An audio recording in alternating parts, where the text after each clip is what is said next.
generally in a major oil spill, offshore oil spill, a 10% recovery is considered pretty standard. So this was much, much lower than a standard oil spill mechanical recovery using booms and skimmers and off the shorelines. Real quick question. You bet. You touched on natural dispersion. What is your theory on how much the Gulf of Mexico actually undergoes? Well, first of all, I wouldn't use the terminology got rid of, but it broke it into, just the winds and the waves and such. You had a few storm systems move through with moderate winds during the period, and so, well, the bacteria, theoretically, you break this thing into smaller droplets, you will have a greater surface area to volume ratio, and it's much quicker to break it down. That's the whole theory behind chemical dispersion. Natural dispersion does that a lot better than the chemicals, and that's where I think most of it, I think their estimate was, what was it, 16? Yeah, if the stuff does degrade, it does break down when it's offshore, but the stuff that comes in and is entrained in shoreline sediments doesn't so quickly. I just got back from Nigeria last night. There's oil spills there. This is a hot tropical, not really different than the Mississippi Delta in a way, from those standpoints at least. And I've seen oil that was spilled there 40 years ago during the Biafran War that's still, it asphalts over on the surface and it protects it from weathering, and so the stuff can stay pretty fresh. So just because it's warmer, more solar radiation, and warmer water doesn't always mean it's going to go away in 2 years. So an specific answer to your question, I think their estimate was 16%. If you add the 8% that they said was chemically dispersed, you get to 24% or something like that. That's probably a reasonable guess, but these are what we called WAGs, wild arse guesses, to be kind in this chapel. And they really are. They're calculated, but they are just kind of wild guesses. So this is for the uninitiated in the Gulf oil spill. And the booming really, you can see all this oil inside the booms. That is exactly the wrong way it should be. These booms that they put out were not working, and they were actually causing more problems in some of these islands. This is a seabird nesting island. They were actually entraining oil that had already been in the island that would have washed away had the booms not been there. The booms that were working were these sorbent booms, because they're this oil-absorbing material that actually attracts the oil out of the water. They work, but again, they weren't tending these things, and you'd have a little wind and wave go out the next day, and these things would be all over the seabird nests on the islands. So they weren't anchoring the booms correctly, they weren't tending them, but it sounded good in their incident reports every day to say how many thousands of feet of boom they had put out, and that was it. So that's not enough. We'll just flash through these. Again, here's a good aerial. Jonathan, I think this is when you and I were flying. I don't see where you are, but all the oil inside the booms. That's completely contradictory to what they're supposed to be for. And then the skimmers, of course, because the oil was so emulsified with water, it had about the same density as seawater, so you'd encounter at one of these booms and the oil would just slip right beneath them.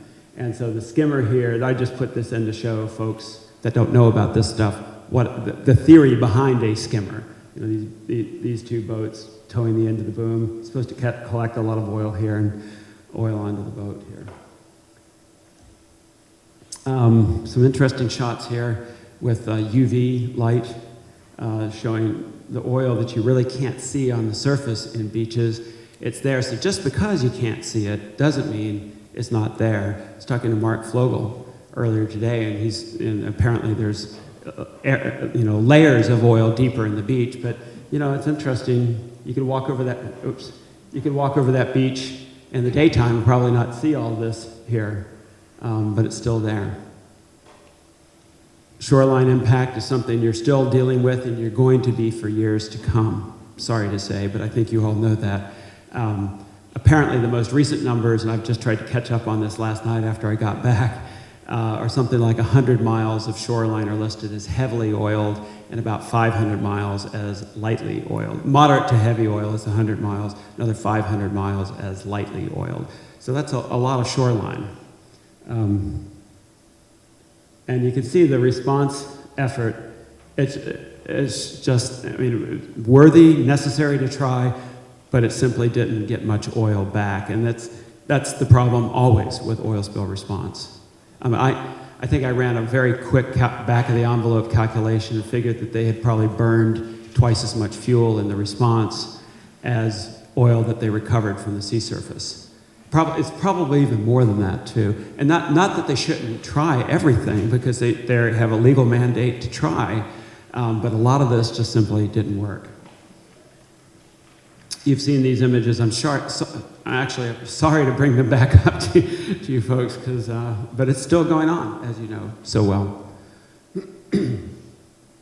And you know, little Johnny used to go down to the beach to build sandcastles, but this was summer 2010 here. And I also, you know, there's a lot of cleanup theater that goes on. To pull booms around, have boats out there for the list of numbers at the end of the day to put out to the media, to say we're responding with this much. But again, if you look at the numbers of what they actually collected, it was very, very small. The effects, we won't belabor much of this, but they're basically in 4 areas. The one that's most often neglected is the offshore pelagic system in the water column. This is the first big blowout of this kind at 5,000 feet deep, 50 miles offshore. There have been lots of other oil spills out offshore like that, but not at 5,000 feet deep in this magnitude. So a lot of the oil, you know, we knew there'd be subsurface plumes. The science predicted that. There have been a number of studies written in the past 10 years that said that that's exactly what will happen, that oil coming out of a deep water blowout will fractionate, and the heavier components, the light components, the methane and the lighter ends, come off very quickly into solution.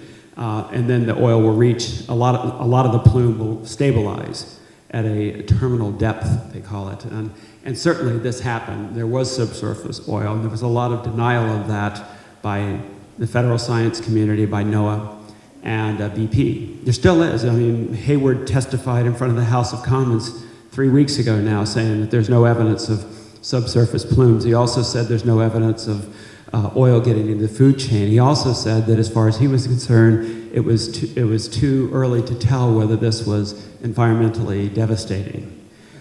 He was wrong on all 3 counts.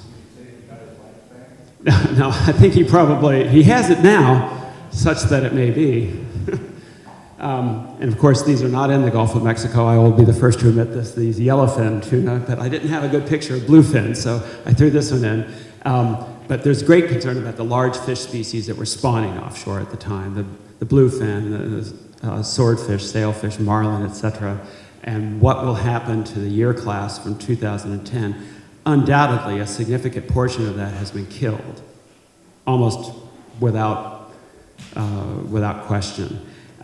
There's also the sublethal chronic long-term injury that can occur to juveniles and eggs of fish, which we know are more susceptible to particular kinds of hydrocarbons that you might not see for a couple of years, but you might see 4 years from now, 5 years from now.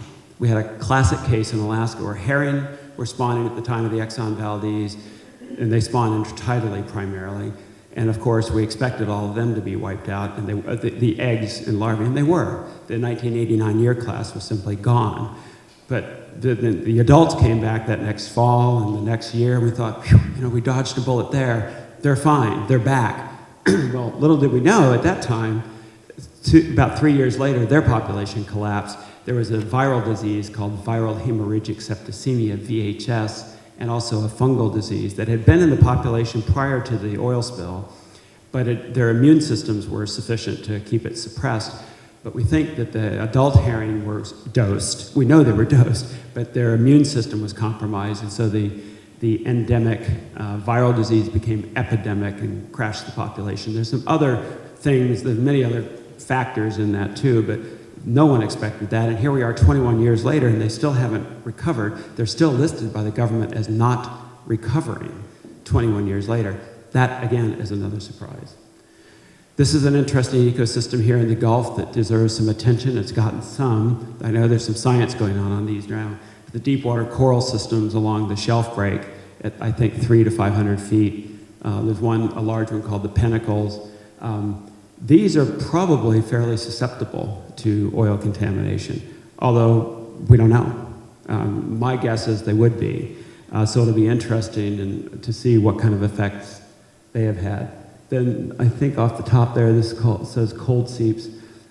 This is a bizarre big tube worm called the Melobrachia. They can get quite old and 10 feet high, but these are on the cold seeps in the Gulf. They may be, because they depend on methane, they may be a little more resilient, but that doesn't necessarily mean that they would be resilient to large amounts of crude oil dispersed in the water column. So that's a question as to how they'll do. Inshore waters and seabed, all know about the globules of oil in the water column. Plus, when the oil combines with sediment, it sinks. You've heard the reports recently of large amounts of oil and organic matter in the seabed sediments. And of course, the shorelines. Here's another one. Look at this. All the oil inside the booms. There's two sort of conceptual categories of mortality: acute mortality, which is immediate or within the first few months, and then long-term long-term mortality. In acute mortality, you're talking carcasses recovered, and normally there's a ratio of carcasses that you recover to the number that have actually died. In the Exxon Valdez, and most of them, it was about 1 to 7. So for every dead sea otter that was recovered, they did some tagging studies and tried to simulate the amount that they would actually recover, and it was about 7 to 1.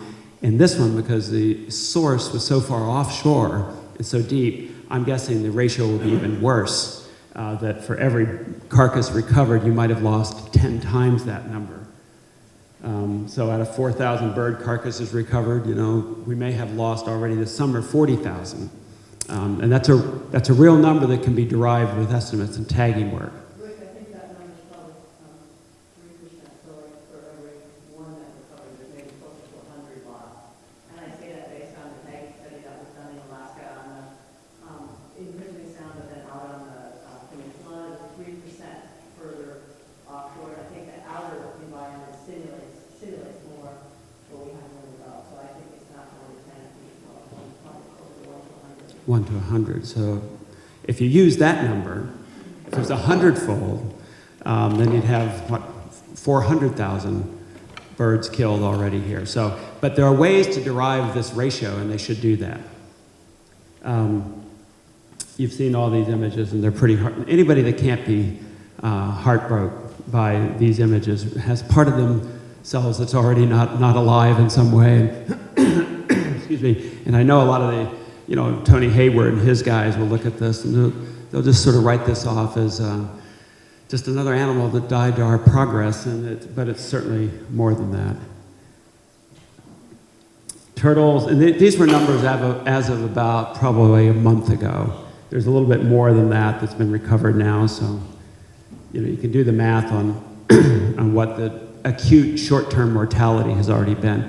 In Exxon Valdez, by comparison, we lost about an estimated 250,000 seabirds in the first summer.